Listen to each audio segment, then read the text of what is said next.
Welcome to Not Milk Never Milk. Subscribe if you're lactose intolerant. You start by picking a browser that supports picture-in-picture. Chrome and Firefox work well. Once chosen, open YouTube and play the track you want. On mobile, make sure to select Desktop Site so the player has the necessary controls, then tap the Pi icon or use the browser menu to pop the video out. You'll keep audio playing as you switch apps. Make sure to test volume and media controls before leaving the browser for seamless playback. Once the video is playing in Pi, adjust browser permissions.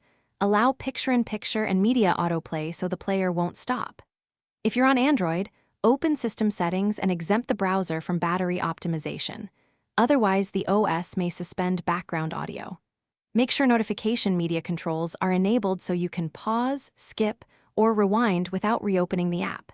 If you prefer, switch to a browser with a persistent media notification to keep playback reliable while you multitask. To finish, lock your screen or use headset buttons to confirm audio continues. This verifies the method works for your device. If playback drops when you switch apps, clear the browser cache and restart it, then repeat the desktop site plus Pi steps. Make sure no other app is taking exclusive audio focus.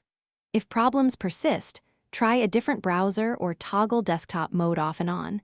These small resets often restore background audio without needing premium. Thanks for watching. If this was helpful, leave a like and consider subscribing. See you next time.